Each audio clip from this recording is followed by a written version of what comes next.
All right, guys. Hopefully, you guys come back. I'm back.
Hey, guys. All right. Sorry. I can wave to you. Hi. My computer won't switch cameras. I can't figure this thing out. I'm just gonna have to do my best with this until hopefully I can figure something out with this. I don't know why the primary camera is the one on the keyboard. That makes no sense to me. If any of you guys are Google Chrome users, if you guys have like a Chromebook or something, please tell me what I need to do to make the camera switch so that you guys can see me, because in the pre thing it was showing it and now it's not doing it right. Now my 4-year-old probably could tell me what's wrong with it. Oh my gosh, this is terrible. Let's see here. There. Just turn the whole thing upside down and I'll just try and read your guys' comments upside down. How does that look? Is it right side up for everybody at least?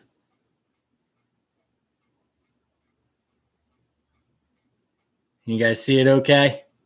And everybody can hear me?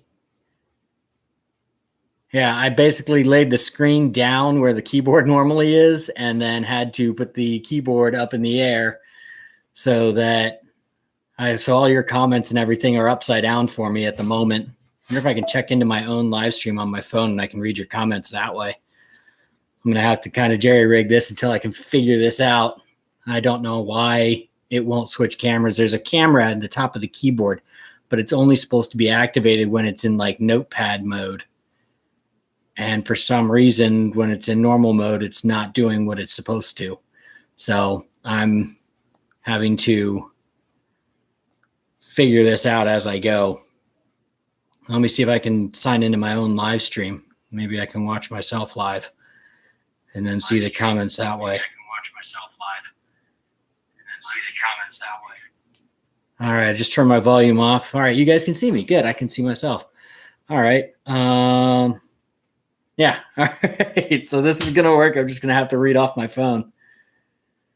And then that way I can kind of get your guys' comments and stuff through there. So I might be a little bit behind. All right, and everybody can see me. How's everybody doing tonight? This is my first live stream, so we're going to have to... Steve, you're going to have to hit me up on the comments, buddy, because I'm using my phone to read comments at the moment.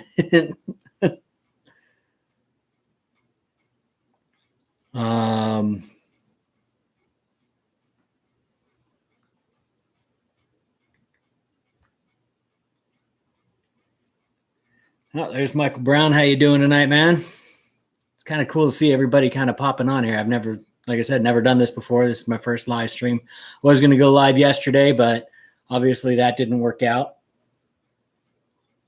And yeah, it's just been interesting trying to get all this to work. And then, of course, I run into this. It wants to use the keyboard webcam instead of the camera that's up in the actual screen that it should be using. So I'm going to have to go into the settings on this later and hand this over to my wife and be like, all right, how do I get this camera to work? Because it's her computer. I borrowed her computer for this. If I was in the house right now, we'd have kids running all over the place and making all kinds of noise, and they're eating dinner and doing everything else. So, just doing the normal thing. But I know the big reason everybody's here tonight is wants to do this 500 sub giveaway. How many people do we have on so far? We got, how many are on here? Does it actually show me? I'm trying to read the screen here. Looks like we've got 5, 6. It keeps bouncing back and forth. Thanks for the likes, guys. I appreciate it. All right, so it's going to be interesting because I'm going to have to do this on my phone as well.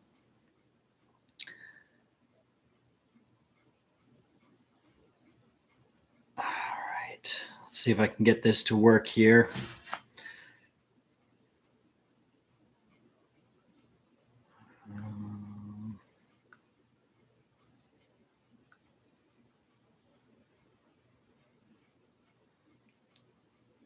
All right, so what I did is I put all of you in on this. Hopefully you guys can you guys see the screen on this okay, or is it too bright? All right, hang on, guys. Steve keeps calling me.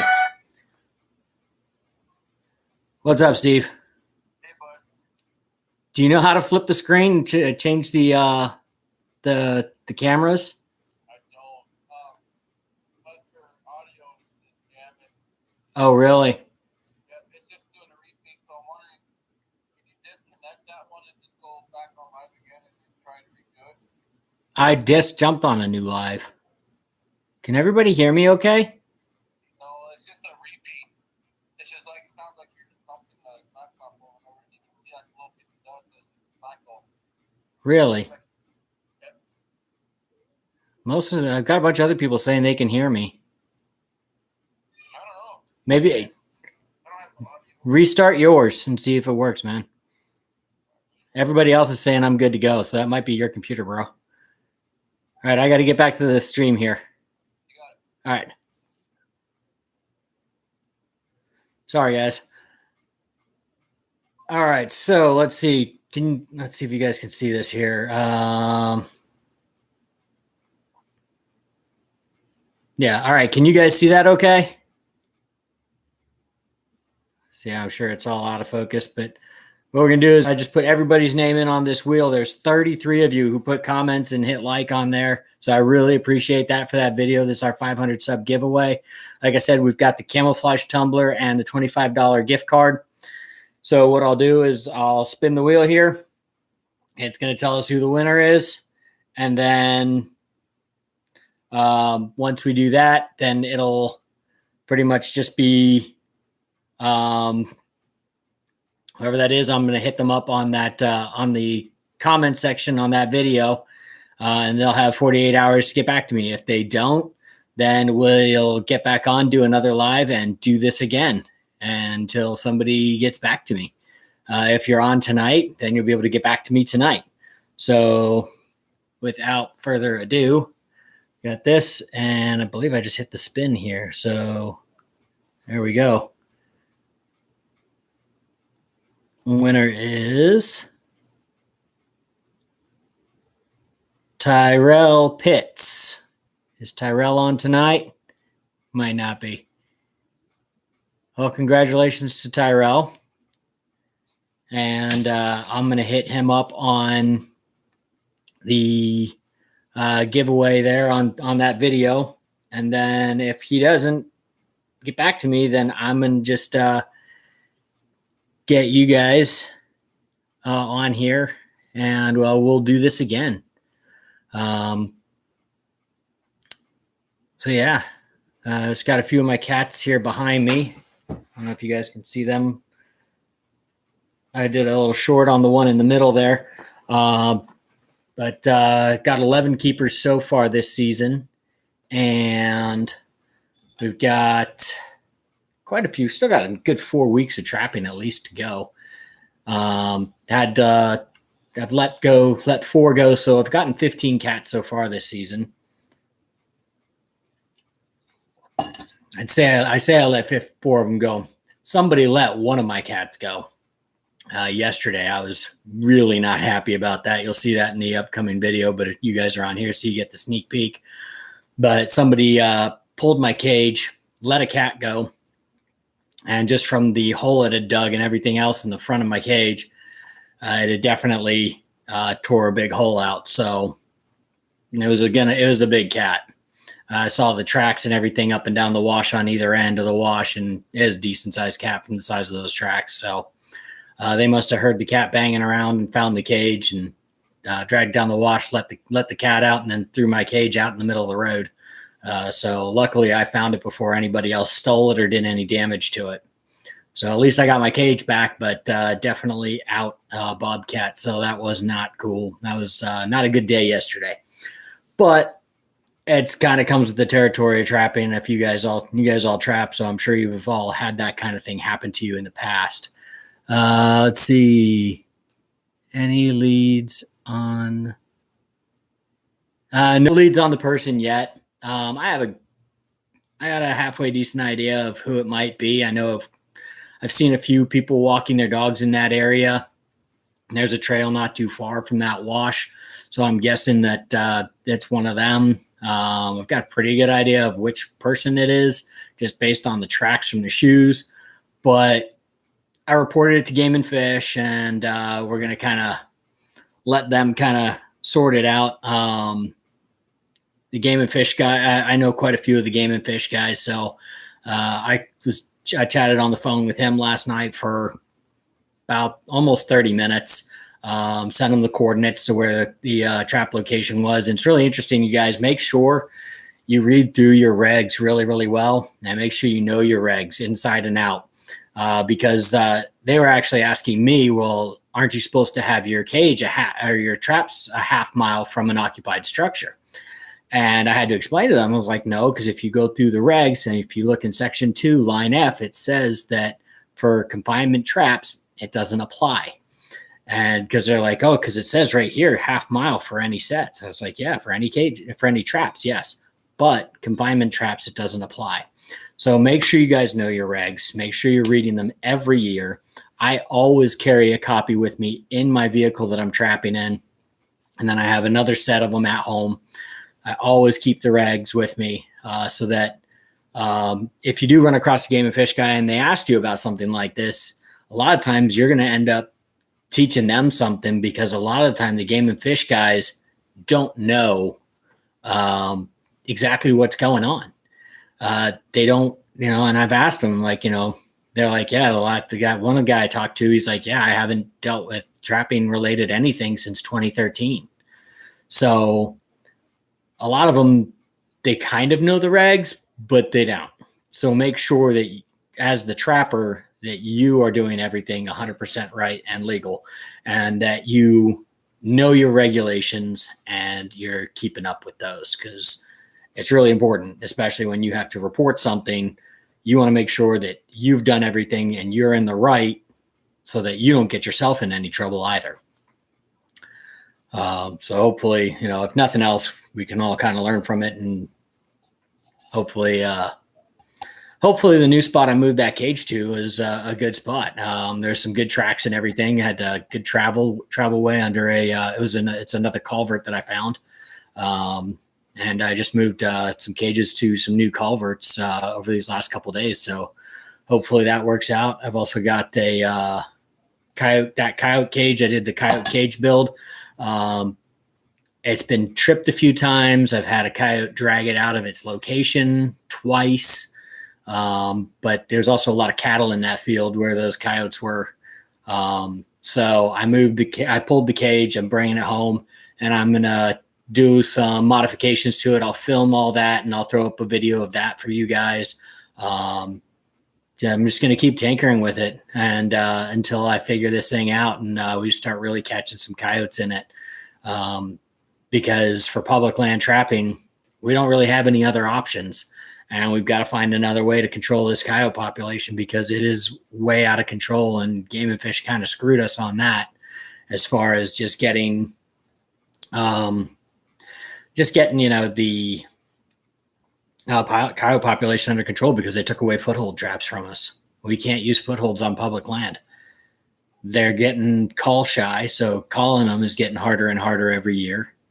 And then, trying to trap them makes it even harder. And now we can't even put game cams on our traps. So how are we supposed to be able to modify and make traps even better based on what the animal's doing to try and make a better trap when we can't even film them anymore? So they're just making it harder and harder. And I think it's eventually going to bite them in the ass, because they're not going to have a balanced population of predators. The coyotes are just going to get out of control, and they're going to take over. And we're already seeing it. You're seeing more and more coyotes out there. You're seeing a lot of, like I said, they're really smart and they are very call shy. A lot of them are going nocturnal. So it's just nuts, what we're dealing with out here right now. Let's see here.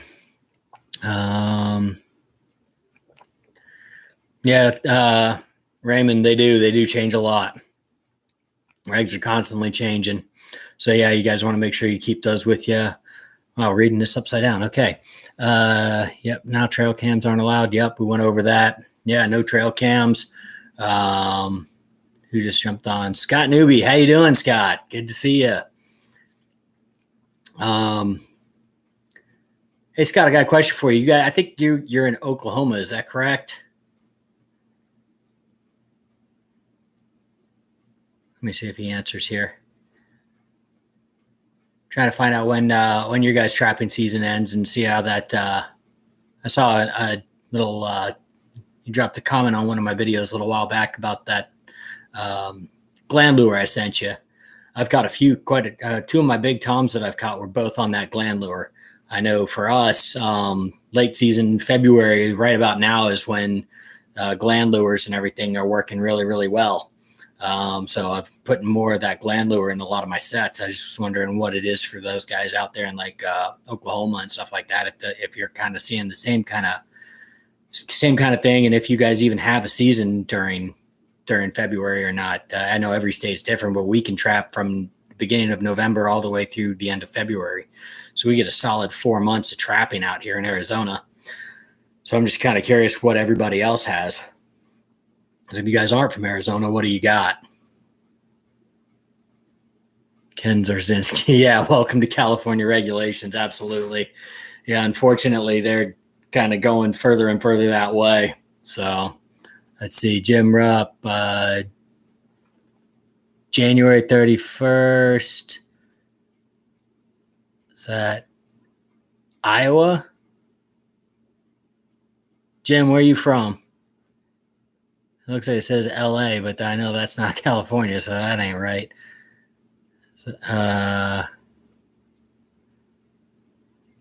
Iowa. Okay, I am reading that correct. Okay, Jim. How many possums you catch?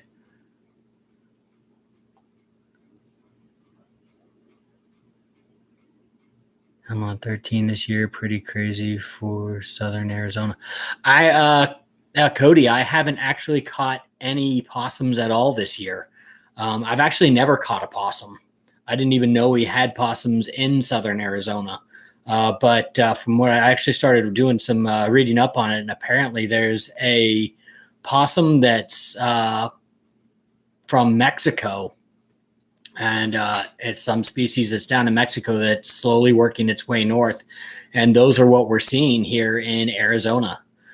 Is that species of possum slowly moving its way north. Apparently it's sticking really heavily to a lot of the riverways and washes that run closer to year round. So if you're trapping down in those areas, you're going to see more of those possums because apparently they're working their way up north from Mexico. But yeah, I'd love to catch a possum. I think that'd be awesome. If you guys are in an area with lots of possums, I've done some other reading up on other stuff on different forums and different sites and stuff. And what I've found is that a lot of these possums, there's this big myth going on out there that possums are good because they eat the ticks and everything else. And when it comes down to it, they really don't. Most of the ticks they eat are the ones on their own bodies. They don't go out and actually hunt down ticks or anything like that. A turkey will eat way more ticks in its lifetime than a possum will. And the possums are out there eating the turkey eggs and all your other ground bird eggs and everything else. So if you catch possums, take them out of the area. If you want to help your all your ground birds, your ground laying birds, all your quails and turkeys and stuff like that, take those possums out. I know they're not worth a lot of money, but they do have good fur. You can always tan them and make stuff out of them. They still got some good fur, so worth keeping if you want to kind of do that kind of thing. But if nothing else, it's going to help your ground laying birds population a lot to take those possums out. So take them out as you can. What else we got here? Sorry, I'm trying to play catch up here. End of February in Nebraska, beaver and muskrat, and end of March. Oh, nice. So you guys can trap all the way to the end of March for your water stuff. That's pretty cool. If I want to trap beaver or muskrat, I'd have to go way up into northern Arizona. I know they do have a decent population further north in some of the wetter areas, but we just don't have that down here in southern Arizona. Let's see. Our season ends February 28th. Scott Newby. Okay, Scott. Do you guys have what do you guys like see more movement out of the toms, like covering bigger ranges during the month of February, like we do here in Arizona? I know it's part of their. I know cats can breed year round, but we tend to see a lot more movements out of the big toms in February than we do a lot of the other times in the season. So I'm just curious if you guys see that as well in Oklahoma or if it's different out there. Let's see here. Weasels. Our season runs November to March. Okay, November to March. That's nice. The Globe, Upper Salt River. Okay, Bruce, nice. Yeah, I'd have to I'd have to talk my wife into letting me take off a few days to go up there, and with 4 little ones, that's going to be a hard sell, I think. What I really wanted to do this year, and I'd actually had it all worked out, was beginning of November. I was going to spend some time up in the mountains. I was going to run between 7 or 8 traps and do some skunk trapping up in the mountains, because we've got a really big population of skunks in the mountains down here. And I was going to hit them up real hard and just do like a couple camping trip weekends, like 3-4 days at a time, and just trap real hard and catch some skunks and ringtail and stuff up in the mountains. But I ended up getting COVID at the beginning of November. And so I was pretty much down and out, and all those little trips and everything were completely out the window for that. So it was kind of bizarre. I actually thought I only had like a head cold.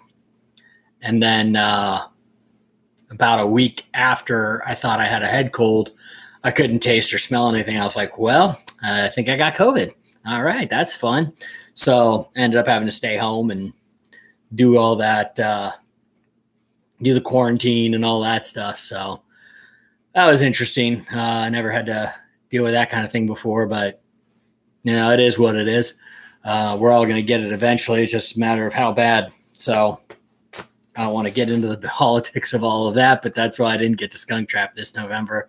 I was really looking forward to doing that. If you guys follow Iowa Trapper at all, he caught a ton of skunks this year, and Skunk Essence is where the money's going to be at, if you guys see that. So yeah, I mean, Skunk Essence, I think, is going anywhere from 15 to 25 an ounce. So if you catch a lot of skunks, collect that essence, that's where the money's at. The hides, I mean, if you find, you got to look around a little bit, but there are a lot of people that actually want the skunk hides and stuff. And they make, really cool little wall hangers, or what I really want to do is I want to catch a couple of skunks with some either just solid white bars all the way down the center. Or I want to catch some with just some really nice two white bars and make some big winter mitts out of them. I think those would be really cool. Just the big black mitts with the white lines through them. I think that would be really, really neat to have. I know we don't really need them down here, but I do plan eventually on moving further north. And when I do that, this is obviously years down the road, but I would love to have a really nice warm pair of mitts. And I think those would be pretty cool to make them out of. So all kinds of different things. There's a Mountain Man Ways. I think he's got a YouTube channel or a channel on Facebook or something, but he makes all kinds of neat things out of the hides and everything, and tanning them and making hats and stuff out of foxes and coyotes and stuff. So let's see here. Sorry guys, I get on tangents and I just kind of go, which is actually kind of nice for lives because I can just sit here and talk. But I'm going to try and stay on topics here that you guys are asking questions about or talking about here on the chat. I'm trying to read upside down, so give me a minute here.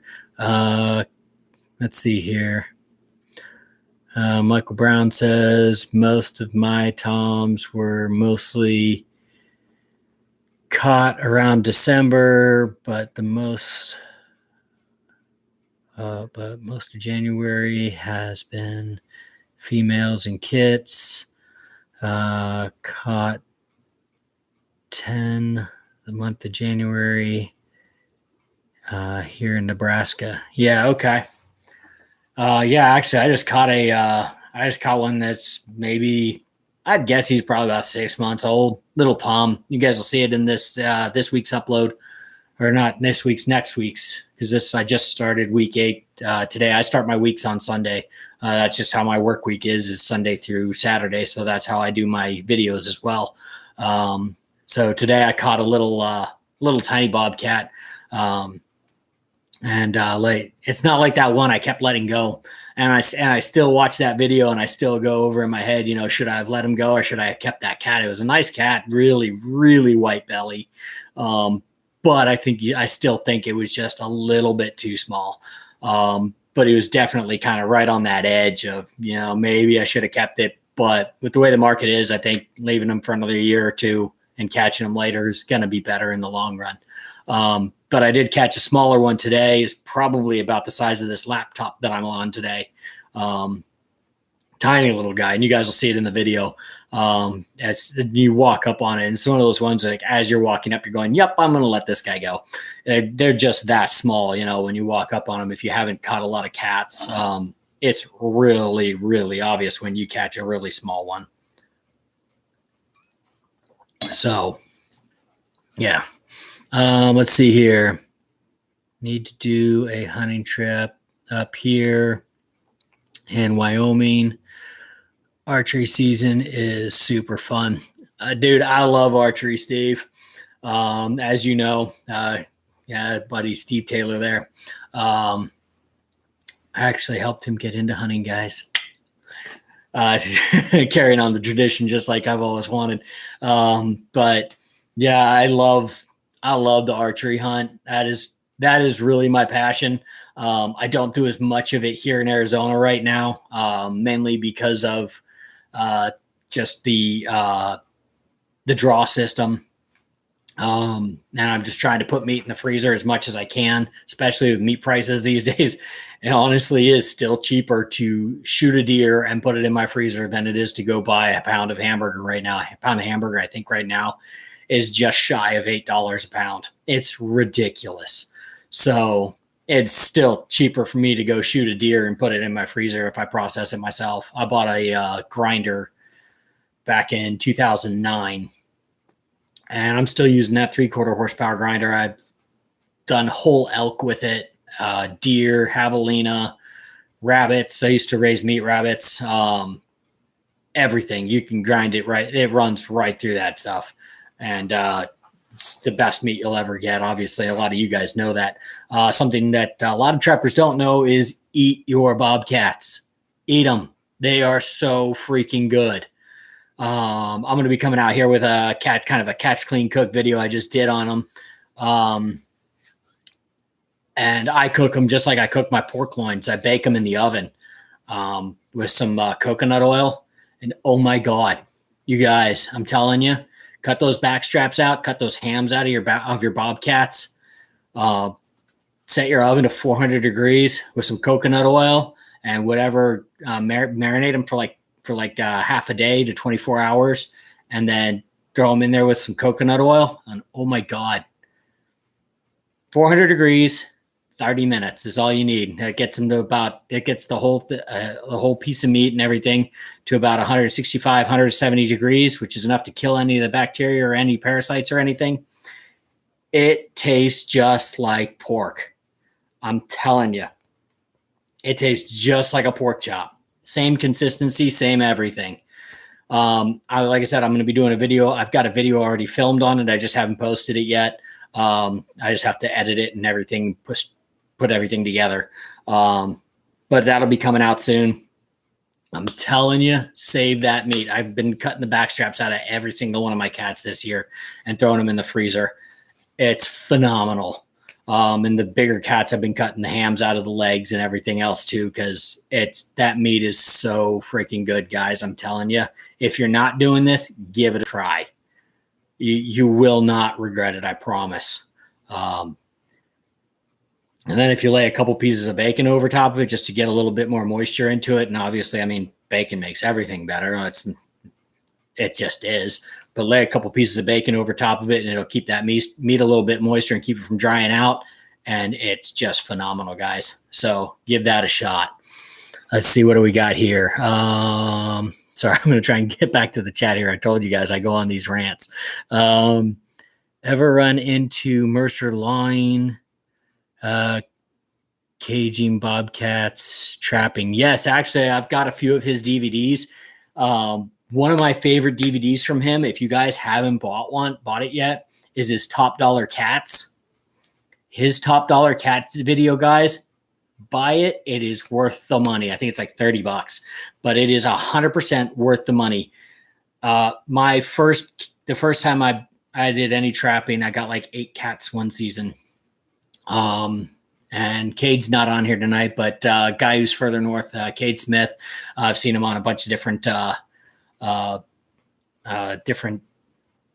things. He pops up on my videos every once in a while in the comments, but on Facebook, he's on there a lot. But he reached out to me when I first started trapping out here in Arizona because I was trying to figure it out. I couldn't seem to get a hold on it. And he gave me some tips and stuff, but I didn't really understand how to really take care of bobcats.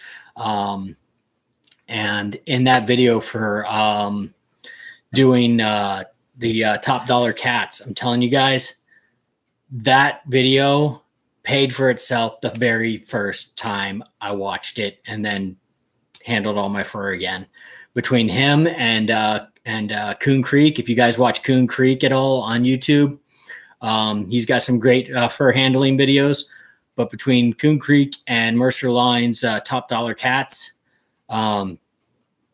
you guys will see a big jump in the prices you're getting for your fur.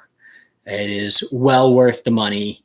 Absolutely get that video. I have no affiliations with Mercer Line, but I love his videos. He's got some really great content and some really great information that he's pushed out to everybody. So definitely check that out. Well worth the money. Let's see here. What else we got?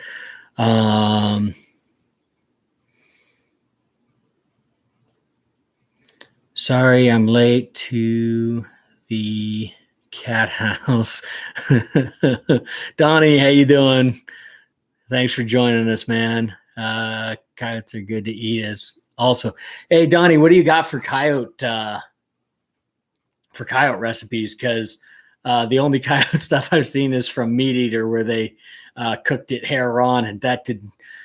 I mean, it probably tasted like it smelled, which is like burnt hair. So, what do you got for a recipe for coyote? If you could share something like that with everybody, I'd really appreciate it. Yeah. But I mean, my standing on everything is meat's meat. It's all meat, man. It's all, it comes down to the handling. People say javelina is horrible. Honestly, javelina is some of the best meat I've ever eaten. I did some back straps for some family of mine, for my wife's in-laws, and they'd heard nothing but horror stories about javelina for forever. And it was amazing. I mean, just fantastic meat. Again, I think it all comes down to the handling of the meat, from the field all the way to the table. And if you don't take care of it out in the field, you're going to have issues when it gets, when you're trying to get it to table. But absolutely, at the end of the day, meat is meat. And if you cook it well and you handle it properly out in the field, I don't think you're going to have any issues with it once you get it to table. It all comes down to handling and what you do. So I would love to see some recipes for coyote, because honestly, I'd love to try it. Just the horror stories I've seen, even from people who do a decent job with handling meat, tend to shy away from coyote. And I think it's more just the fact that it's a canine rather than anything else that kind of makes people kind of standoffish with it. I think same thing with, like, you run into like raccoon and stuff like that. Raccoon meat's fantastic. But again, it's just, a lot of people are standoffish just because a lot of those type of things have kind of fallen off to the side. And a lot of people have just kind of, gone to beef and pork and lamb and a lot of the farm raised stuff, and have forgotten, how good a lot of these wild meats can be. And I think we need to kind of get back to that. So I'm going to try and do more catch, clean cooks as far as, cooking some of these wild meats, as this channel progresses, and try and teach a lot of that stuff. I'm going to go over some stuff in future lives and things. I want to talk to a couple people before I put it out here. So I'm not going to get into it at the moment, but I do want to kind of put out some more of that kind of content and show people that a lot of this stuff that people just kind of toss to the side, you guys are wasting good food, man. Fill your freezers with it. It's worth it. And it's just another way to respect your catch, So, we as trappers kind of have that responsibility to kind of put that good face to everything and put that good foot forward. So I want to try and make sure we're doing that kind of thing. What else we got here? Let's see here. Let's see that one. I grill them like pork chops, and they're awesome. Yeah. Southern Arizona Sportsman. Yeah. I saw your video with that, and you cooked it up on the grill. I was like, man, that looks phenomenal. And it literally looked like a pork chop cooked on the grill, guys. If you guys haven't checked out Southern Arizona Sportsman's channel, give it a look. Look him up on YouTube. He's got some great content, especially with the cage trapping as well. He catches some good cats. So if you guys aren't following him, give him a follow as well, man. Definitely. What else we got here? We use a lot of coyotes or slow roast with, sorry guys, I'm reading this upside down, so it takes me a minute. And I think it says pineapple. Is that pineapple juice and some,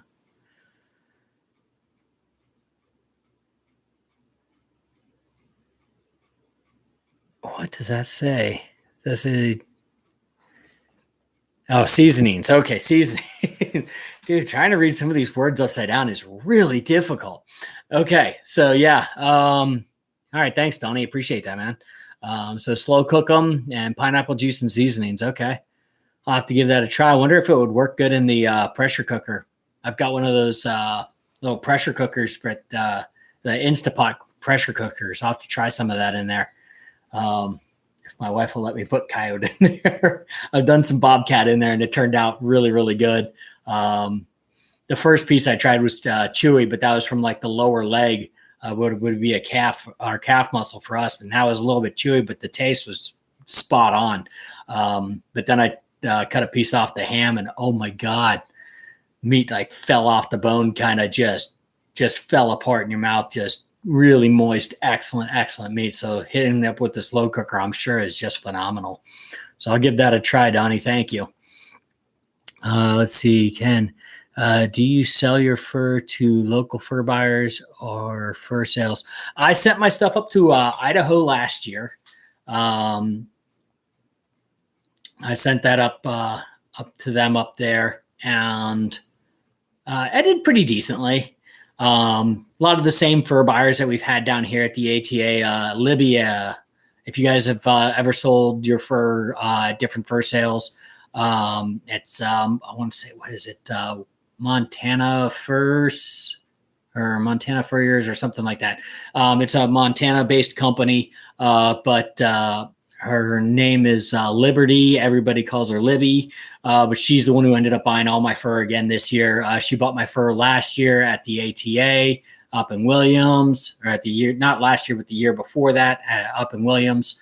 And then I don't remember who I ended up selling mine through a sale up in, where was that? I don't remember where I sold that one the year before that, but yeah, most of my first sales I sell at first sales. You do have to pay a consignment fee, and a lot of time you're also paying if you ship it, then you're paying shipping costs, and then you're also paying for like I said, your consignment fee, and then a lot of them, because it's through like I said, I sold it through the Iowa first sale there.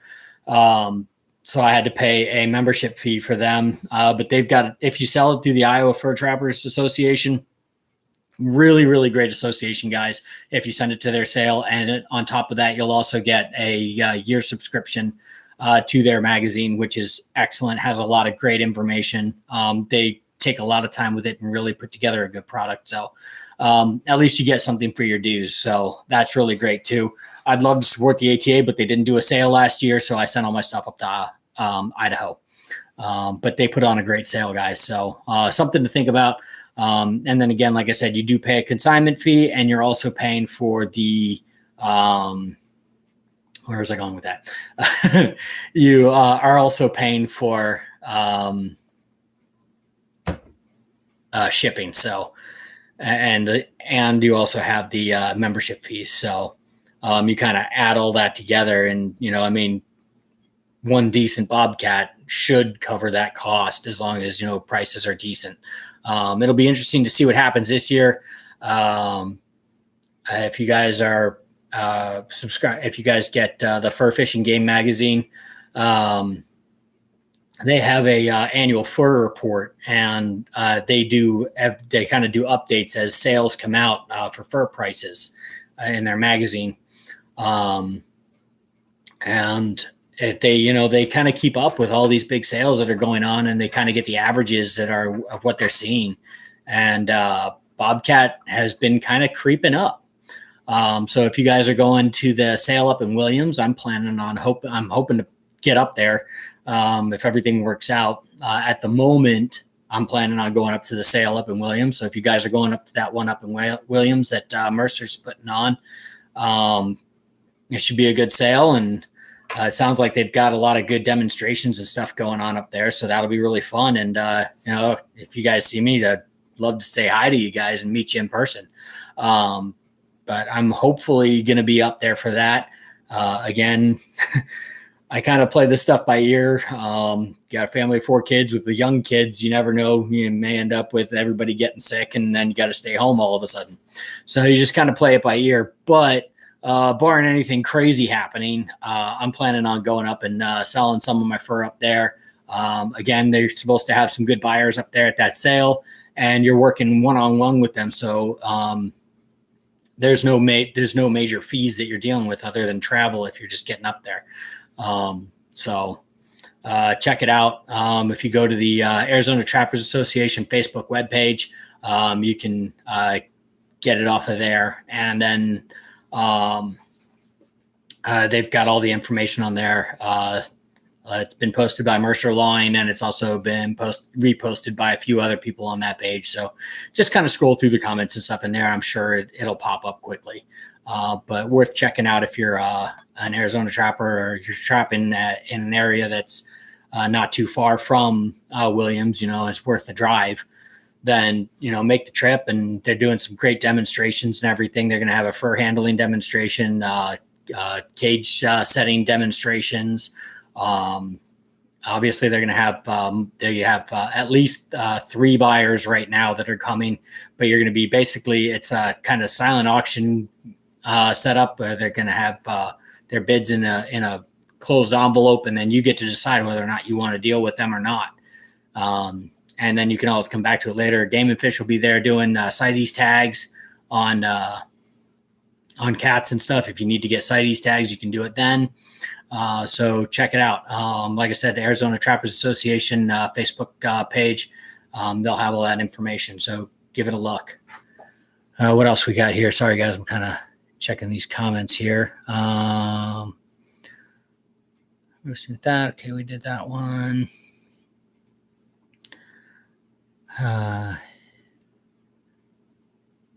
Kendall Anthony, hey, how's it going? Sorry, guys. Like I said, so for those of you who are just joining us, guys, we are. I've got my whole thing flipped, so I'm reading my comments upside down because my phone wasn't keeping up and it was causing issues. So I turned off the phone. But I'm reading all these comments upside down because I cannot get the camera to switch from the lower screen to the upper screen. I don't know how to do it. It's my wife's computer. She's got some setting on there, and I've got to get it figured out, but we'll work on that on a different day. So give me a minute on these comments. I will try and keep up as best I can. I do have to go in. What time is it? 7:26. Okay, so I can stay on for like another 10, 15 minutes, and then I got to get inside and help with showers and stuff like that. But get these kids to bed because they got school in the morning. But we'll stick around for a little bit longer here. I like to work in the pressure cooker. Okay. Made deer beef bratwurst with some of my deer this year and was surprised how easy and delicious it turned out. Yeah, Hunter, you combine the deer meat with something with decent fat content, and it is just phenomenal. If you guys process your own meat, here's a tip for you. Hit up your Walmart supermarkets, the Walmart green, it's like the green sign. It's just a plain supermarket, right? Go into the meat section and buy the bacon ends and pieces. Before meat prices went completely bonkers, a 3-pound pack of bacon ends and pieces. And this is just the stuff they cut off the sides of your bacon to square it up before they slice it nice and fine. They cut these edges off.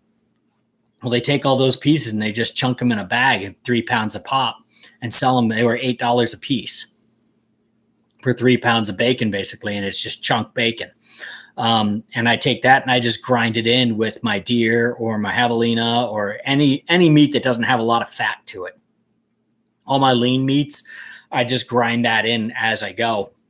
And not only does it add that fat content, but you get a little bit of that bacony flavor to your meat, and it is fantastic. Like, you don't even have to make bacon slices for a bacon burger because it's got a little bit of that bacony taste to your burgers. When you make like a venison burger or something like that, it tastes like a venison and bacon burger because it's got just a little bit of that bacon flavoring from it.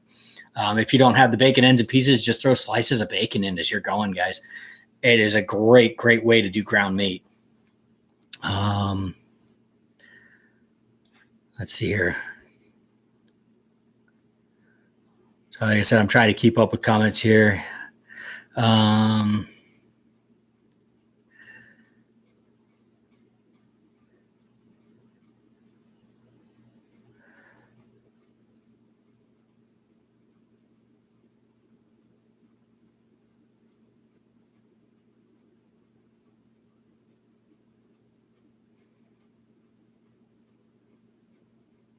I finally had a cat go into a trap thanks to your advice, but a stick from the brush I used got in the door and it couldn't close. Oh my gosh, Kendall Anthony, so sorry, man. I've had that happen to me too. It's so frustrating. I've had that happen. I've had rocks under the pan because I didn't take time to dig out enough underneath the pan. I've had when I brushed in a cage, I had a stick go underneath the pan and stop the pan from dropping far enough to actually release the door. I've had all kinds of stuff happen that causes that door not to drop, and it's super frustrating. Buddy Steve's telling me to use my phone for comments. It's got some lag between my phone and what's actually going on live on here, and so I'm trying to do my best to keep up here, guys. Let's see here. See if I can get this. All right, here. Oh, that's much easier. Okay. Southern Arizona says, I'll be up there. Awesome, dude. Good. I hope to see you up there, Oscar. We'll see you up at the that sale up in Williams. I hope to see you up there. Hey, question for you, Southern Arizona. Are you gonna do like an early morning check and then run up and do the sale, or are you gonna do the sale, come back and check your do a night check on your cages, or are you just gonna drop them for the weekend and then come back to them afterwards and keep trapping? I always wonder what other people do. I think I'm just going to do either an early morning check or do a late evening check when I get back. But I'm planning on doing a there and back in one day, just doing a day trip. So just curious as to what other people tend to do when they do these type of sales. But for me, it's just I have a hard time just snapping my line and going, oh, I'll get back to it. You know, not something I always want to do.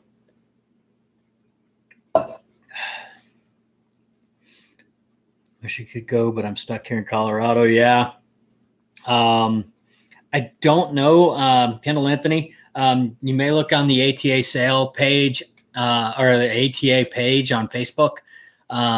They might allow shipping. Like you might be able to ship your fur in for that sale.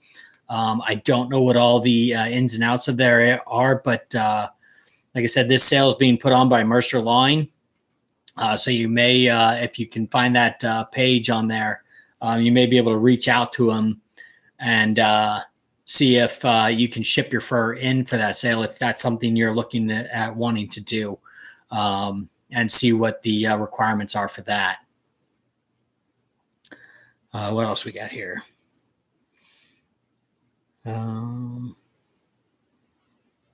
Outdoors with Big Matt. How you doing, man? Yeah, actually, guys, I don't know if you guys know Big Matt, but he's got a great live feed, and I've caught up with him on his live feed a couple of times, but he helps out a lot of guys on YouTube and everything else. So if you're a YouTuber or anything, check out Big Matt on there. I type up everything Big Matt, but I'm having issues with my live feed stuff tonight, and so I can't even. Let me see if I can make. I don't even know if I can do this because I'd have to like flip this upside down. All right, guys, I'm going to flip upside down for a second. Just give me a second here. You guys can stare at my ceiling for a second here. Let's see here.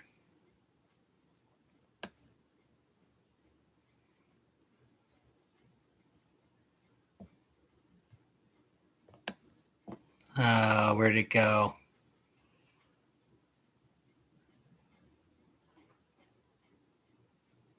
Oh, you disappear already? Outdoors Big Matt, 725.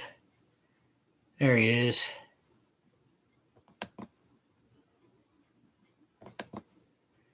Sorry, guys.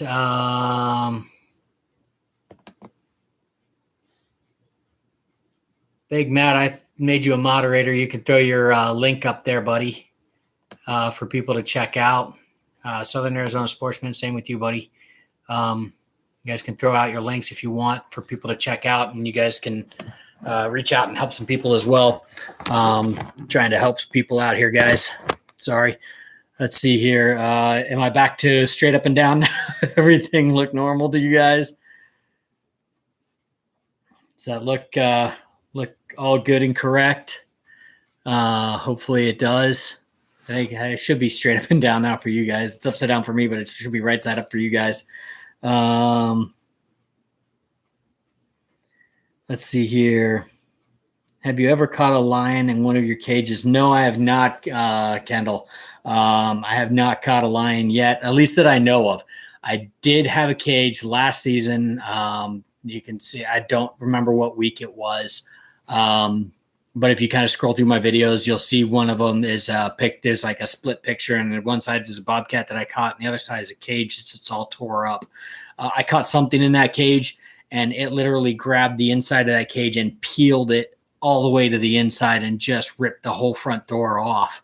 I had to bring it home, re-weld it. It took some work to put that cage back together, but I caught something big and it ripped my cage apart. And it wasn't people. It was not people messing with this cage. This was definitely an animal that peeled that cage open enough to squeeze itself out. It could have been a big tom. I don't know because I didn't have a trail camera on that cage at that time. Last year I had cameras on a couple other cages. And I had that footage of that one bobcat getting caught, but I didn't have one on that one at that time. I wish I had. That would have been amazing to watch. Whatever it was that tore that cage open from the inside would have been great footage. If nothing else, that would have been cool to see. But no, as far as I know, I haven't caught a lion, but that may have been a small lion kit. I don't know. Let's see here. Check the cage in the snow. Cat tracks in cage. Ate my bait. Door was down when I checked. Took me a while to figure it out.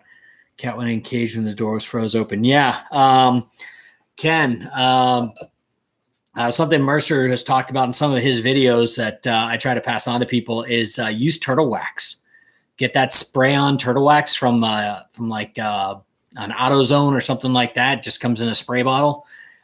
Hit your trigger system up with that, and then spray the lining of your doors, your rails. Spray those. Any moving parts and stuff for your cage. Spray with the turtle wax before you kind of put everything in there. And that'll kind of keep everything moving and keep it from freezing up. But try that spray on turtle wax for frozen cages. I don't have to deal with that down here in Arizona, so you guys don't really see that with me doing any of that. I don't worry about it because we don't get freeze up down here. But if I was further north, I would definitely be doing that. I have no fur yet to sell. Okay. So you do you run dogs, Kendall? You do the train cats and stuff with dogs? I haven't done that yet, but I always wanted to do that kind of thing. That would be a lot of fun to do that kind of thing. Later on, froze door and closed. Yeah. Okay. Steve. Yep. I'm going up there a few days earlier to bring 4 or 5 cages to get some. Good for, okay. Okay, so you're Southern Arizona sportsman. You're going to go up there a few days early and do some trapping up north. Okay. That's not a bad idea. I wish I had the time to do that. I would love to do something like that, but unfortunately with kids in school and everything else, I'm just going to have to do a there and back trip. But no, that'll be a great idea, man. Let me know how that goes. I'd be really interested to see how that goes.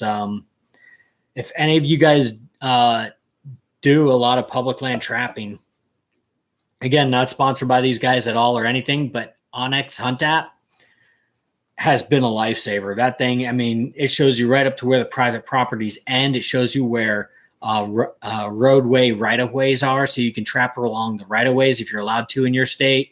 It shows public land. It shows state trust, BLM, national forest, everything. It's a really, really great resource. So using something like Onyx Hunt app to find areas that you can trap is a huge, huge help for public land trappers. If you guys are just the ones who do a lot of private land, I mean, hell, you guys are some lucky guys if you've got private land to trap. I wish I had some private land to trap. I would love to trap some private land. Sitting here looking at one of my foothold traps that I can't use right now because I can't put it on public land. I have to put it on private land, and I have no private land to trap. So if I ever get some private land in southern Arizona to trap, I'll be chasing coyotes like crazy and going after those things, because I would love to trap some coyotes on some footholds. That would be a lot of fun. And I think my kid would just get a kick out of it. My youngest boy, he's really into the trapping. My older son's he likes to fish. He likes the fishing side of things. That's what he does. That's his thing. And that kid outfishes me all the time. Oh my God. We'll cast into the exact same spot. He'll pull out a 4-pound bass and I'll get nothing, over and over and over again. He'll do it constantly. I don't know if any of you guys have kids, but there's always that kid that just completely outfishes you. And he's the one who does that to me. And he tells me constantly every time we go fishing, he's like, "Dad, you stink at this." I'm like, thanks. I appreciate that. All right, let's see here. Oh,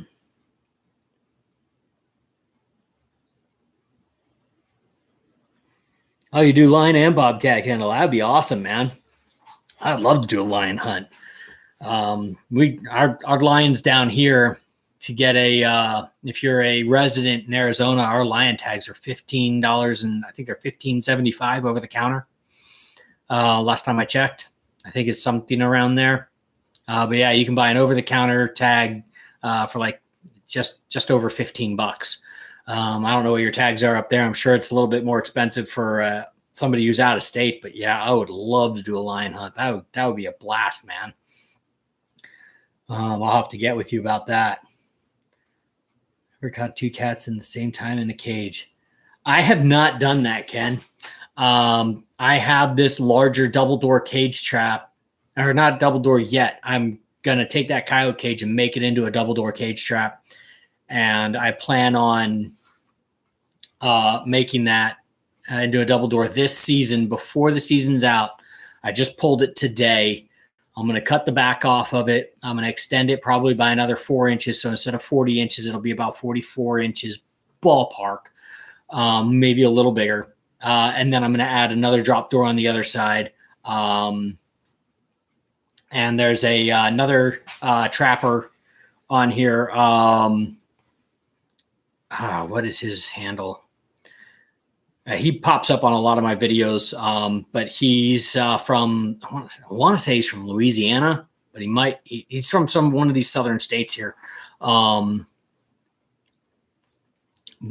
he makes some really cool double door cage traps. I'm going to hit him up for some ideas on the trigger system and see if he can help me out with getting a good trigger system for this. But I really want to try and make a double door cage that's long enough for a coyote to walk through, put it in one of these deeper washes and kind of block it all off on the side. So they'll go straight down the middle, like a little tube, like a little tunnel, and try and catch coyotes that way. But that might be a way that I'll also be able to catch 2 cats in one cage, but I've never caught 2 cats in one cage before. That would be really neat to find though.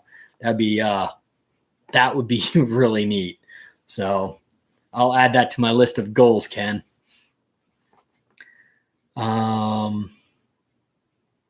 Let's see here. Does Arizona allow to run dogs for lion or cats? I believe they do. I know a couple guys who do run dogs out here, or used to run dogs. One of our guys who actually lives up on the mountain now, he used to guide for Tri-State Outfitters. And he used to run dogs. I don't know if he still does. I'd have to talk to him. But as far as I know, they do still do dogs in some areas in Arizona. Donnie, yes, we do have a bear season. We've got spring bear and fall bear. You can do over the counter for bear, or there's also a draw. A lot of the stuff in Arizona is based on a lottery. You got to put in for it. And Yeah, I mean, it's just, you get on there and you put in for the hunt, and if you get drawn, you get drawn. If you don't, you don't. But there is over the counter, and then you just kind of have. The thing with the over the counter hunts though is uh, before you plan on hunting, you got to make sure you call the hotline, because they close them as they hit a quota for the sows. So if a sow gets killed in an area, or too many sows get killed in one of the units, they'll close that unit to hunting. So you got to make sure that the unit that you have a tag for is still open. Even if the season's open, they may close that unit due to a number of sows being killed. So you have to make sure that you're keeping up to date with that sort of thing. But yeah, again, that's just read your regs and make sure that you're following that. But yes, we do have a bear season. We do have bear seasons here in Arizona. We have a lot of black bears down here, actually. Donnie, you run hounds in West Virginia. That's awesome, man. You do coon hounds, or what are you running them on? Or just, okay, hang on. Oh, you're bear hounds. Okay. Run hounds on bears out in West Virginia. That's awesome, man. Very cool. That's another thing I'd love to do, is just do a bear hunt with hounds. That would be a lot of fun. It's funny because a lot of my kids, I've asked them, because I mean, my daughter, she turned 10 last year, got her first hunt in, got her first deer this year. But I've asked her, what do you want for a graduation present for high school? When you graduate high school, what do you want to do for your graduation present? And my daughter's like, can I go on an alligator hunt? I said, absolutely. So that's going to be a pretty pain. Hopefully we're still allowed to hunt them by the time she graduates high school. But I said, hell yeah, that'd be awesome. So we're going to we'll do that eventually someday. That's many years down the line. But yeah, she's, to this day, she's still, hey, you still want to do that alligator hunt for graduation? She says, absolutely. I said, okay, we'll keep that on the, we'll keep on that on the lookout, and keep looking for areas to do that. So when she does get through high school and graduates, then that'll be that. But right now, I mean, she's only 5th grade right now. So, I mean, we got some time, but that would be a lot of fun. And then my son's like, well, I want to do a bear hunt. And my wife's like, can you guys pick anything safe to hunt? And I'm like, well, those aren't as fun, and it's just what we do. So they're all over it. But I shot my first bear when I was in high school. I was a sophomore in high school. I shot it with a bow. And that one's up on my wall. I think you can see that hanging on the wall when I did my 100 subscriber giveaway. I've still got that video up there. So if you guys check that video out, you can see the bear rug on the wall. I shot that with my bow. I spined him, and I still have the piece of vertebrae with the broadhead buried in the vertebrae. 100 grain muzzy, did him in. Nice size bear for the area I was hunting. I was hunting up in Quebec. I actually won that hunt in a raffle. I got really lucky and won that hunt, and went on that with one of my mentors. And he's no longer with us, unfortunately. But he was a really big part of me getting into hunting and getting into archery hunting and everything, and taught me everything I knew up until that point, as far as learning. How to hunt, and what to do, and how to tune a bow, and how to shoot out of a tree stand, and how to pick areas to hunt, and everything else. So, and I kept asking him. I'd ask him all the time, what can I do to repay you? Because, he spent, days worth of hours with me teaching me all this stuff. And the one thing he said, his response to it every time was, just teach somebody else. Just pass it on.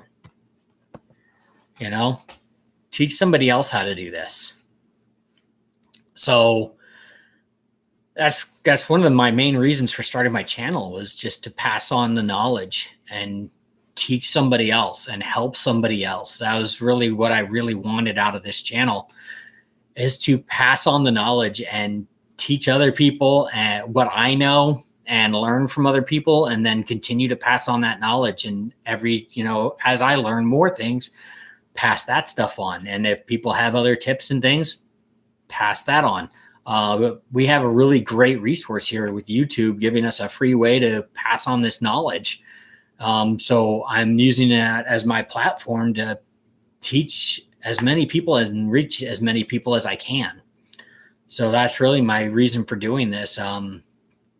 He ended up passing away from frontal temporal dementia.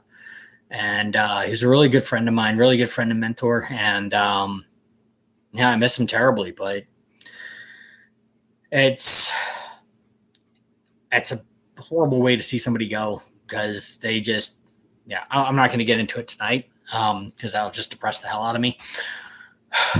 Sorry. But he's a really great guy.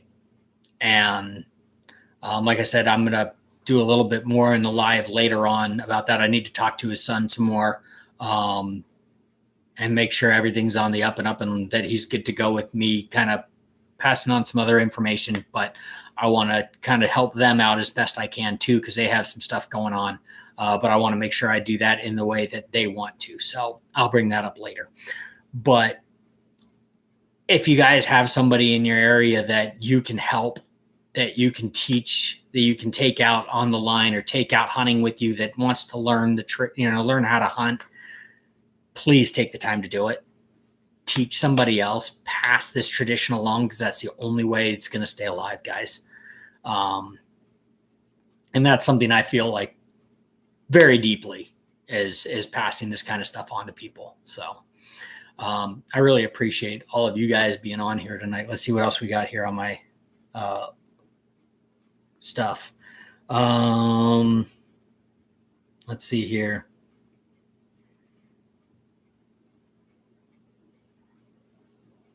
Donnie, my daughter's 5 and loves it. Absolutely. Yeah.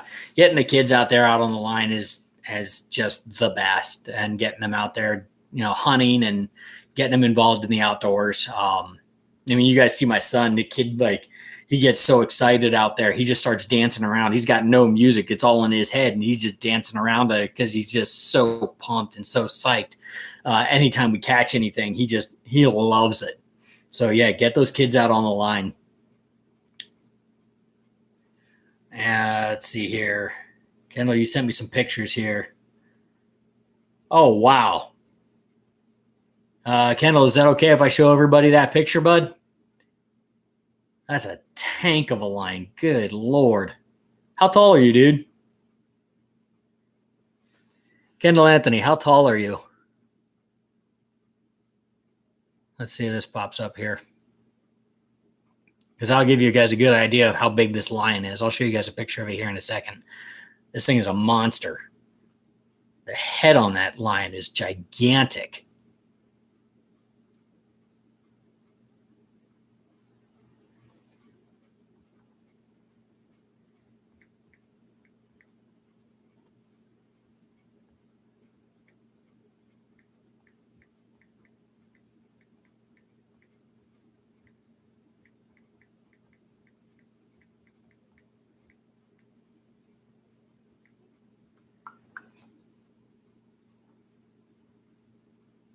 Okay, so Kendall Anthony says he's 5'9", 153 pounds. You guys, look at this lion.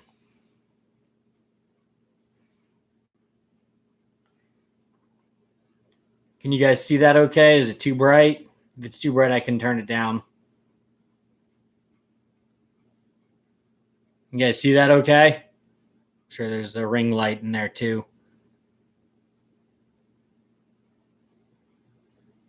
I don't know if you guys can see that. Can you see it okay? Too bright. Okay, hang on a second.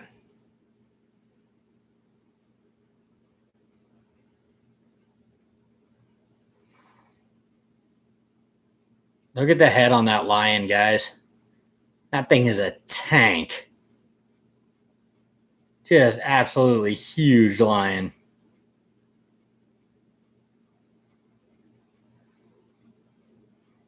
That is a huge lion, man. That's awesome. You can see him. He's grinning ear to ear with that, man. That's awesome. Yeah, congrats, man. That's a great lion, man. That's awesome. Super cool. Thank you for sharing that with me.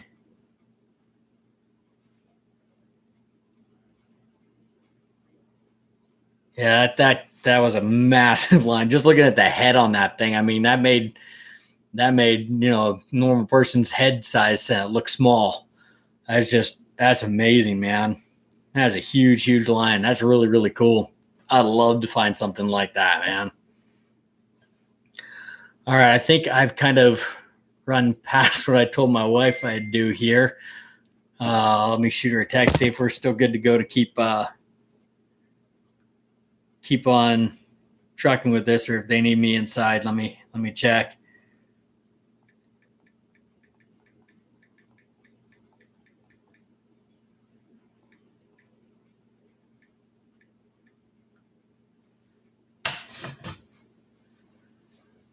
So my wife hasn't been feeling great, so I've just kind of been checking in to make sure everything's good.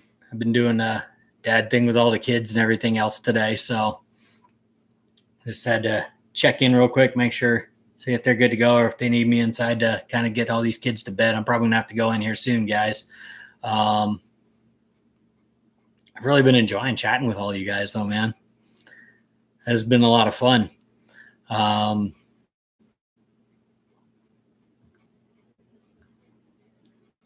No response yet.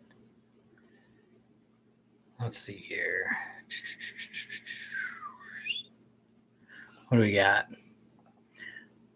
That was a few years ago. Now I am looking for one with a recurve.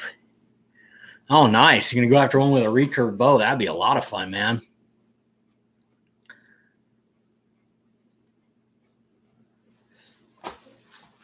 I'd love to get one with a bow.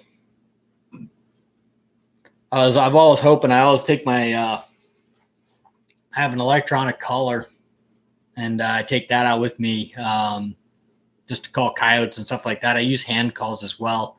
My wife's uncle actually turned, he has a lathe, and he actually made some coyote calls for me for a wedding present when we got married. But, and I've used those to call in some coyotes and stuff, but it's always fun to turn on that e-collar and put on some different sounds that they haven't heard before. I got one to come in on a screaming chicken, and it's just fun to get different sounds. But I've always hoped, it's always in the back of your mind, hey, I could possibly call in a lion here. That, it's always a possibility. So just kind of looking at that. So what else we got here?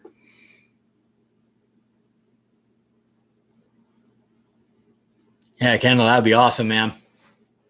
I'd love to get out there and do after lions. What do lion tags cost up there in Colorado? What's the price of a non-resident lion tag?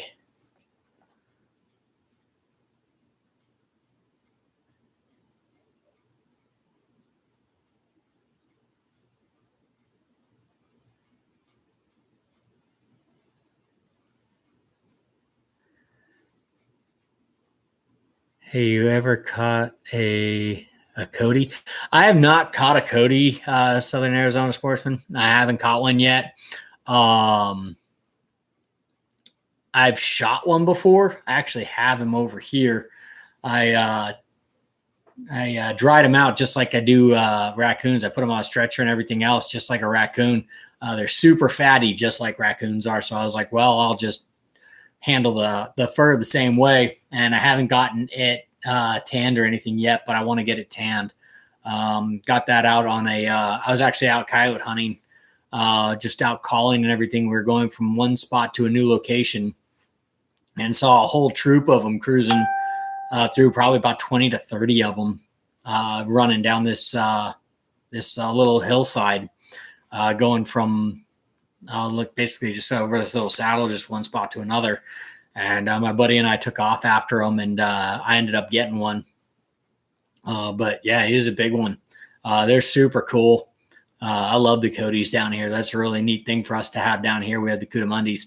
I saw a huge discussion going on the ATA page on whether or not it's legal to trap them. And it seems to be kind of going back and forth. Some people say it's not legal. Some people say it's legal. Some game and fish officers they've talked to said it's legal. Some say it's not. Haven't been able to get a straight answer on that. So it'd be interesting to see kind of what kind of comes of that. To see if Tyler. Hey, Tyler Pitts is on, guys. Hey, congratulations, Tyler. You actually are the person who won on the giveaway, man. Congratulations.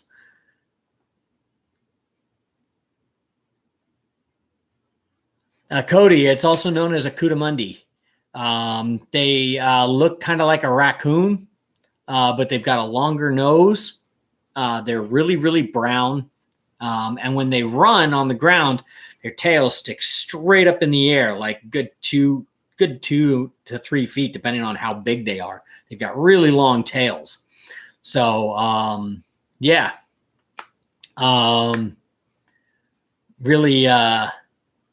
Really interesting things, but look them up. Look up Cootamundis or Cody, and just look it up on. Just Google it. You'll see pictures of them. They're really cool. Actually, I'll grab this one here. Just to give me a sec, guys. So I've got this one.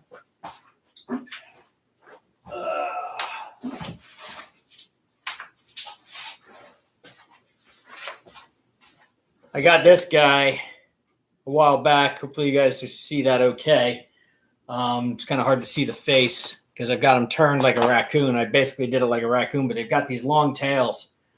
And this is when I first started doing fur handling, so I didn't even get the tail. The tail was probably another 6 inches long, and I accidentally ripped it off. But they're super fatty, just like raccoons are. But I'd love to get this guy tanned. Just get it tanned up, but I've just had it dried and sitting in here just kind of hanging out. But we can get one per calendar year out here in Arizona.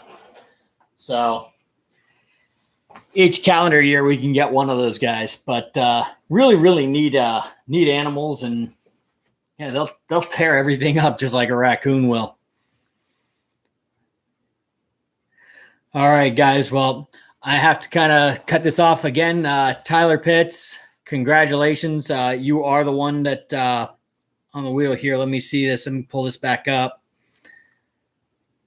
just so we can show this one more time. Tyler Pitts was the winner. Congratulations. If you could, Tyler, please hit me up on Instagram, and I'll message you the information, and then I'll get that sent out to you. Again, it's a $25 gift card, and it's the tumbler. I'm also going to throw in one of my decals. I have an Outdoor Mike decal. You guys seen it on my coffee mug every once in a while. I think it's on part 2. You can see it on my cage build series on the thumbnail. You can see it on my coffee mug there. It's just at Outdoor Mike 1.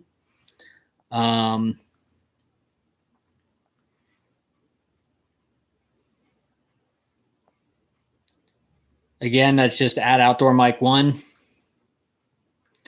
on Instagram. I'll throw it up here really quick, King. Or if I made a couple of you guys moderators, Southern Arizona Sportsman. Do you have me on Instagram? I don't know if you do or not. If you could throw that link up for me, buddy, I would really appreciate that. For my Instagram, if you could throw my Instagram link up there. I'll try and do that here real quick here.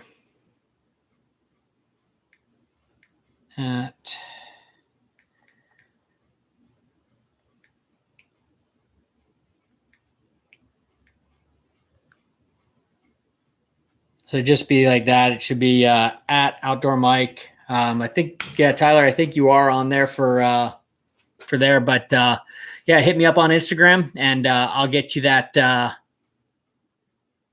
I'll get you get up with you there, and we'll get that shipped out to you, buddy. So yeah, like I said, just hit me up on Messenger, and we'll get that to you.